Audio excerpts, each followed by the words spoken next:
Hello dear learners, आप सभी का एक बार फिर से स्वागत है मेरे इस चैनल इंग्लिश वाला मित्र में, जहां आप सीखते हैं इंग्लिश एकदम इजी वे में। डियर लर्नर्स, आज हम बात करेंगे हेल्पिंग वर्ब हैड के बारे में। इससे पहले वाली वीडियो में हम हैज़ और हैव के बारे में बता चुके हैं। तो आज हम बात करेंगे हैड के बारे में, जिसका हिंदी में अर्थ होता है पास था। देखिए डियर लर्नर्स, हैड का यूज़ हम पास्ट में सब्जेक्ट के पास कुछ होने के लिए करते हैं। जब हमें पास्ट में कुछ सब्जेक्ट के पास होने के लिए कहा जाए, तब हम हेल्पिंग वर्ब हैड का यूज़ करते हैं। हैड का हिंदी में अर्थ ही होता है पास था, पास थी या पास थे। देखिए कुछ एग्जाम्पल लिखा हुआ है, जैसे मेरे पास एक पंखा था। तो देखिए यहाँ पर सब्जेक्ट के पास कुछ होना पाया गया है, मेरे पास एक पंखा था। अब देखिए डियर लर्नर्स, हैड का यूज़ हम कहाँ और कब करेंगे।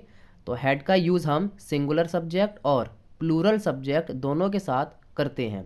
देखिए इससे पहले हम हैज़ और हैव बता चुके हैं, जहाँ पर हैज़ सिंगुलर के साथ आता था और हैव प्लूरल के साथ। लेकिन हैड का यूज़ हम सिंगुलर नाउन यानी सब्जेक्ट और प्लूरल नाउन यानी सब्जेक्ट दोनों के साथ हैड का यूज़ हम कर सकते हैं। तो देखिए कुछ एग्जाम्पल के रूप में हम देखते हैं कि हैड का यूज़ और हम किस प्रकार से देखते हैं। तो इसका सबसे पहले हम देखते हैं स्ट्रक्चर, अफर्मेटिव सेंटेंस किस प्रकार से बनाएंगे।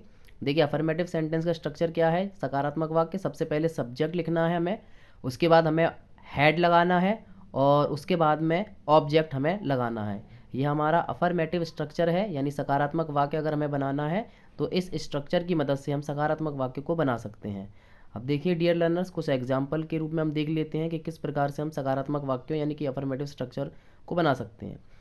देखिए पहला एग्जाम्पल है, मेरे पास एक कार थी। तो देखिए इसका हम किस प्रकार से ट्रांसलेट करेंगे, तो ये हो जाएगा आई हैड ए कार। यहाँ पे सब्जेक्ट हमारा मेरे है, इसलिए यहाँ पे आई आया।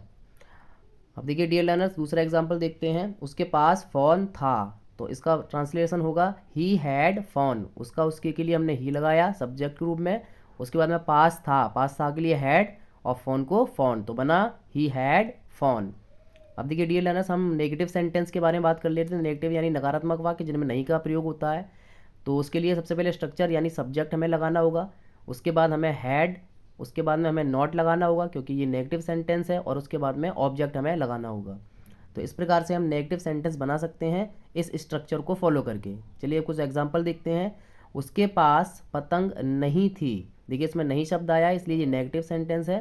तो देखिए सबसे पहले सब्जेक्ट लिखेंगे ही, उसके बाद में पास था के लिए हैड, और हमने बताया था नेगेटिव सेंटेंस लिए नॉट आया है, और पतंग यानी कि काइट। तो वाक्य बनेगा हमारा ही हैड नॉट काइट। ये हमारा नेगेटिव सेंटेंस है, कुछ इस प्रकार से ट्रांसलेट होगा।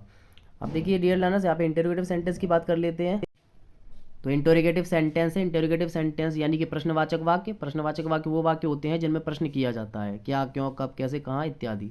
देखिए ये पहला वाक्य हमारा, क्या आपके पास एक कार थी। यहाँ पे देखिए क्या शब्द शुरू पे आया है, और हम बता चुके हैं क्या, क्यों, कब, कैसे, कहाँ शब्द अगर शुरू पे आए वाक्य के तो उसकी मीनिंग नहीं लिखते हुए हेल्पिंग वर्ब से हमें सेंटेंस को शुरू करना है। लेकिन अगर ये बीच में आने लग जाए तो फिर इनकी ही मीनिंग हमें सबसे पहले लिखनी है। यहाँ पर क्या देखिए शुरू पे ही आया है, इसलिए हम इसकी मीनिंग नहीं लिखेंगे, और हेल्पिंग वर्ब यानी हैड से हमारा वाक्य शुरू होगा।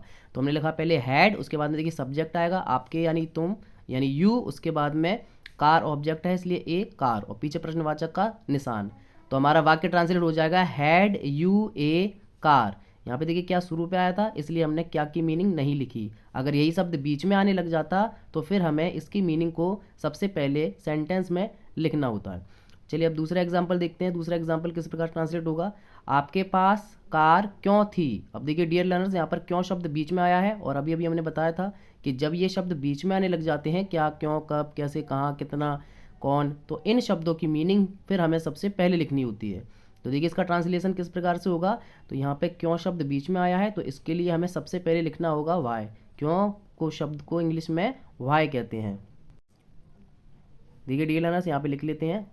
देखिए ये ट्रांसलेट हुआ है हमारा, वाई हैड ही कार।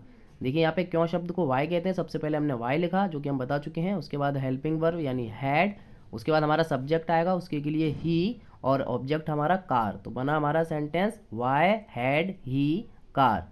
अब देखिए डियर लर्नर्स, यहाँ पर कुछ आपके लिए होमवर्क है, ये कुछ ट्रांसलेशन है जो आपको खुद से ही करने हैं इस वीडियो को देखकर। उम्मीद करता हूँ ये वीडियो आपको समझ में आया होगा, पसंद भी आया होगा। तो इन ट्रांसलेशन को आप खुद से कीजिए जिससे आपको और अभ्यास हो सके और आपकी प्रैक्टिस और हो सके, मजबूत हो सके। अगर अब ये वीडियो आपको अच्छा लगा हो, पसंद आया हो, तो इस वीडियो को लाइक करें, अपने फ्रेंड्स और मित्रों के साथ में से शेयर कीजिए और मेरे इस चैनल को सब्सक्राइब कीजिए। चलिए, तब तक के लिए मिलते हैं हम अगली वीडियो में। तब तक के लिए नमस्कार।